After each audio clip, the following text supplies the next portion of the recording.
State Petroleum. Let's now bring in the Honorable Minister of Finance, Hajia Zainab Ahmed.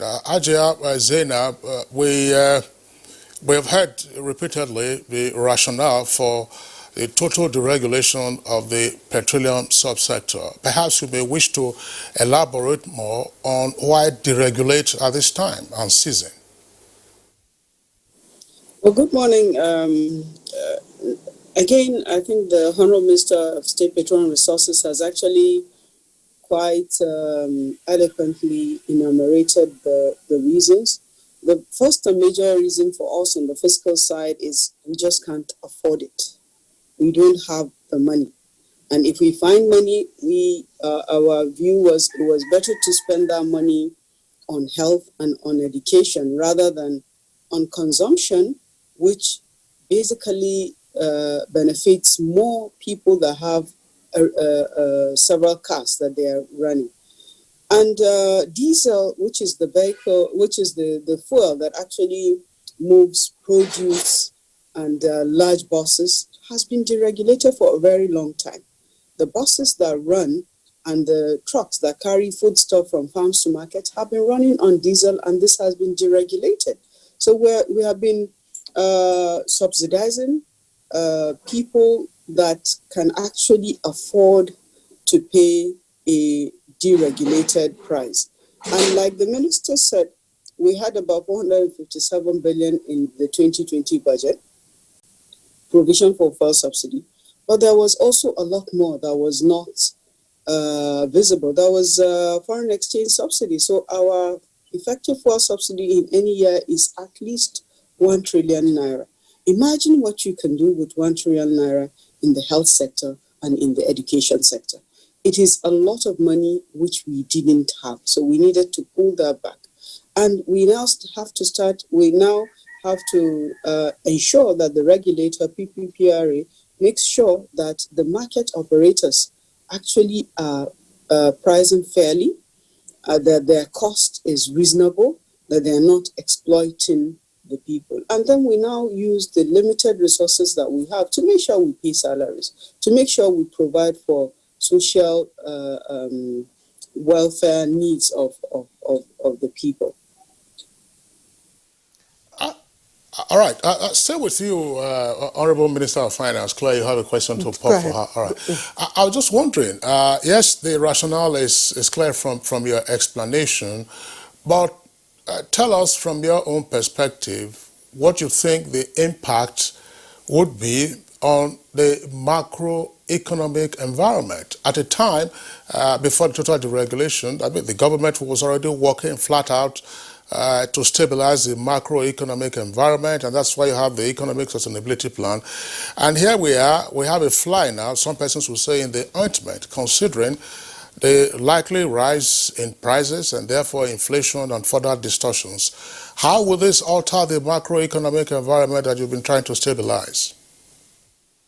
There is some impact in the sense that prices will go up slightly, and also inflation is inching up gradually. But these are transit effects. They will stabilize at a point, and then things will become, the market itself will regulate.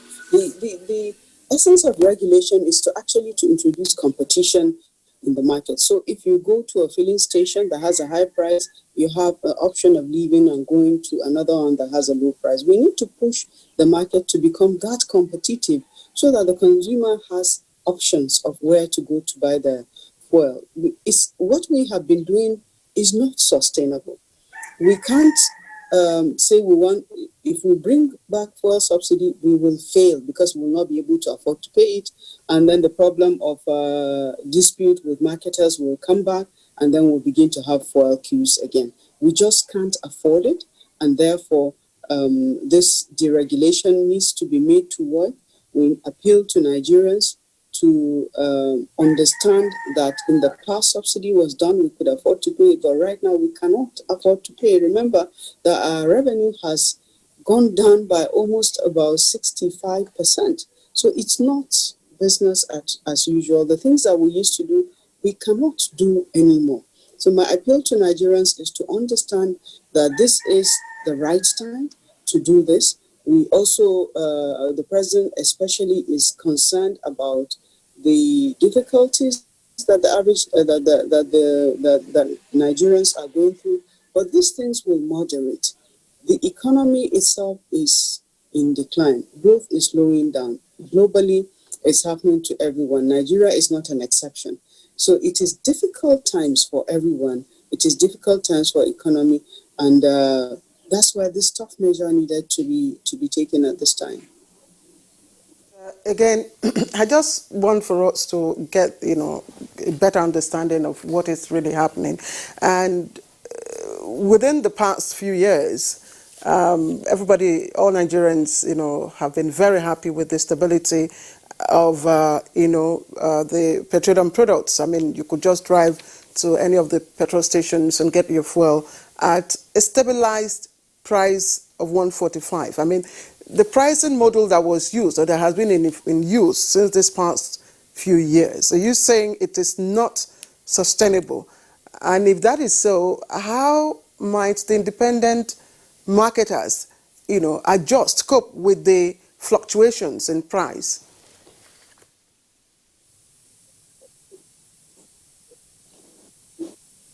So deregulation means you are letting market forces come to play.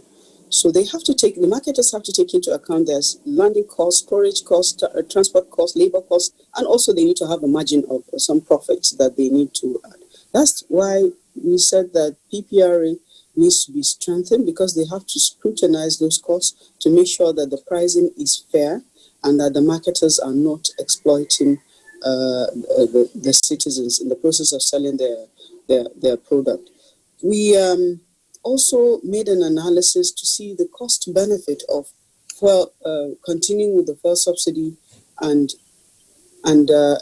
pulling it back. And the analysis simply was, we just could not afford it. If we continued, we will have come to a point when we will fail, and then the same crisis that we're trying to avoid will go into, because when you don't pay the marketers the fuel subsidy, they will stop providing the fuel. And NNPC was acting as the sole importer of fuel in the country, because the marketers were not able to import under the conditions of fixing price that government insisted must happen. But it's not sustainable, so we can't continue to do this.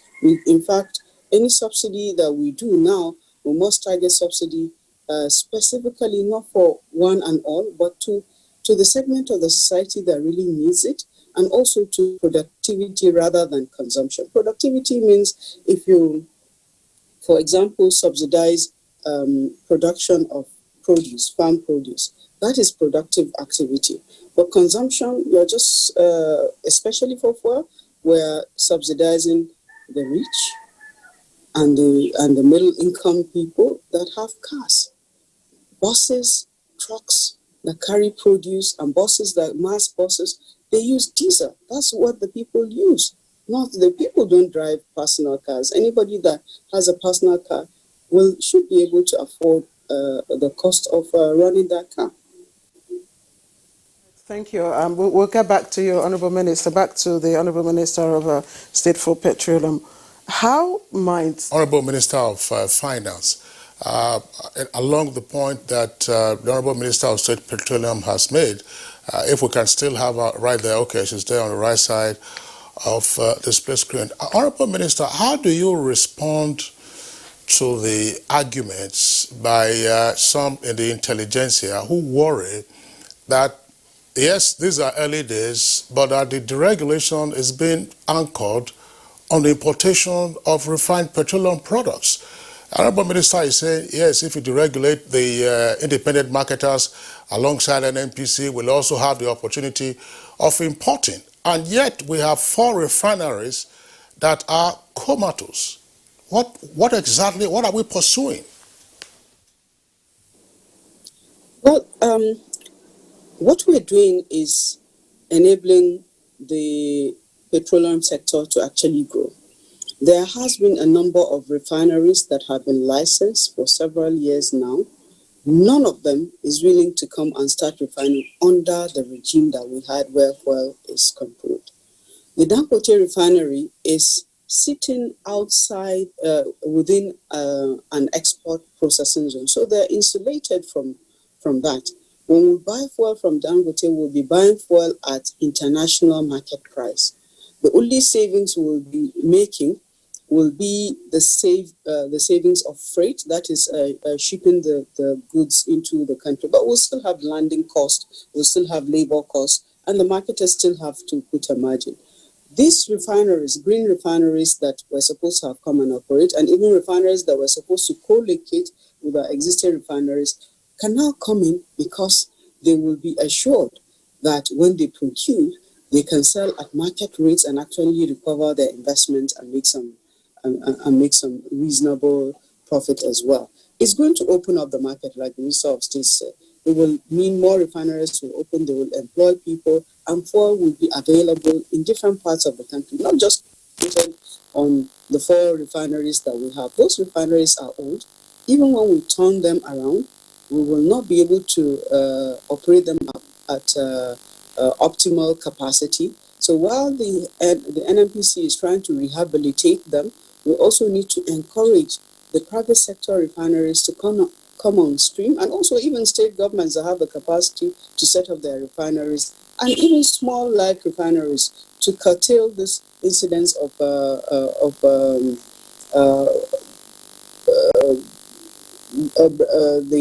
vandalization of our pipes with crude refining. So if we license small people that are able to produce, knowing that their price is going to be market determined, everybody will be better off. There will be fuel everywhere, and the market forces itself will stabilize and force the price to go down.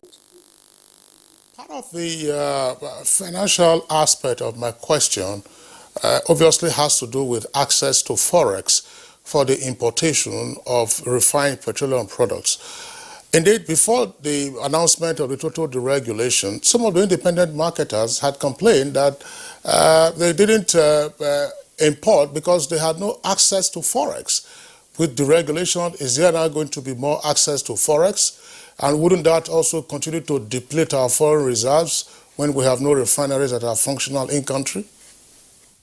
So whether it is NNPC that is importing or a marketer, they still need foreign exchange to be able to buy the products and bring it in. We have some, again, transit problem in terms of foreign exchange availability, which is largely due to the fact that our major foreign exchange source is crude oil, sales of crude oil. But that is beginning to moderate now. As the price increases in the global market, we will be seeing more foreign exchange going on. And then the government is working on several options, alternatives that will earn us foreign exchange. And once all of those things materialize, the scarcity of foreign exchange that people are claiming of will improve significantly. Again, whether it is NNPC or foreign marketers, we still need to use foreign exchange to buy the refined products. And I do hope that when these new refineries come on stream, that there will be less pressure on our foreign exchange so that we are not spending so much to be able to bring refined products. Maybe the Honourable Minister should also respond to Kingsley's questions before I ask my question. What's the question? Yeah, namely that everything appears right now in the early days predicated on importation of refined petroleum products. And I mean, as some analysts would say, this is somewhat untidy that 4 refineries, none of them working. And the demand is constant. People would always use their vehicles, they will always use their generators. Secondly, when you increase price of petroleum products, it has an endemic effect on other variables. I mean, people will also pay for their vehicles. I don't know how many trucks or conveyors of foodstuffs that use diesel. People will pay transport. People will pay NEPA. So many things and all that. I'm wondering, what in the event that the price of the fixed stock goes higher and higher, rises, such that the retail price of petrol becomes unbearable for the consumers, what happens? Are you going to say, okay, market forces stay, let us regulate again? Well, you are looking at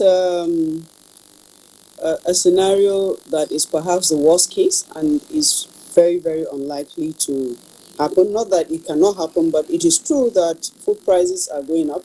And like I said earlier on, sensible subsidy should be subsidy that is done on production, not on consumption. Because when you put gas in your car, you burn it and you have to put it again and you burn it. So it's like you said, it's the price is not elastic and people will always need fuel.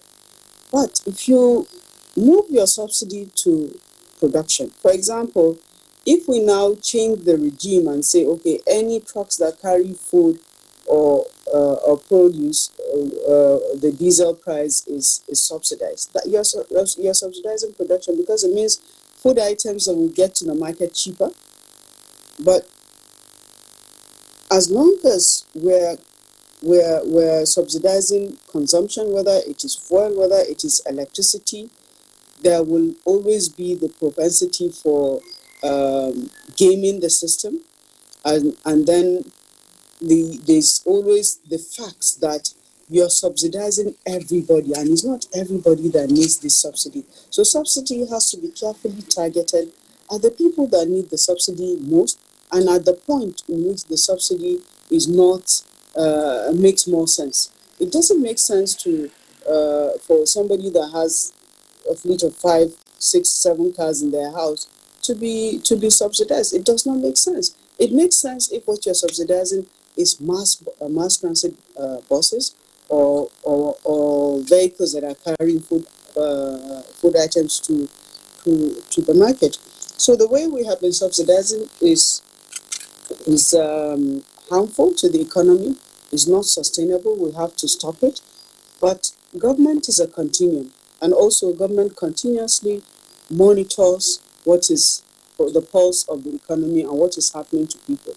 And President Muhammadu Buhari has the sympathy and the concern for people. And wherever he sees pressure is too much, he will find a way to ease up. But it will not be returning for a subsidy. It will be, how do we help the people that are hurting the most? That should be our focus.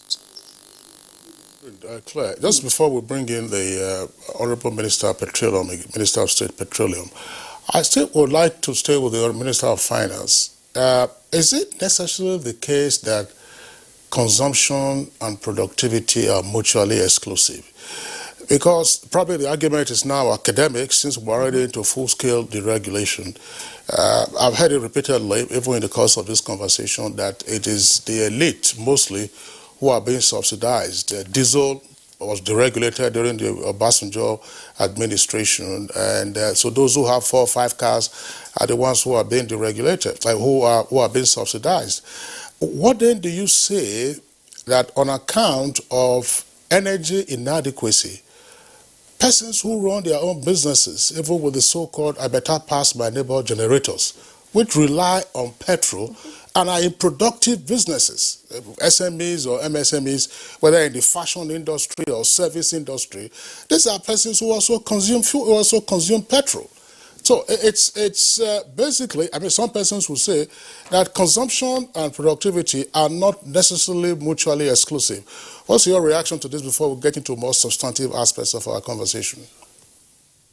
You're right. It's not just the rich that use Ford. It's everybody that uses Ford. But you need to look at what is the quantum. What is the proportion of the people that use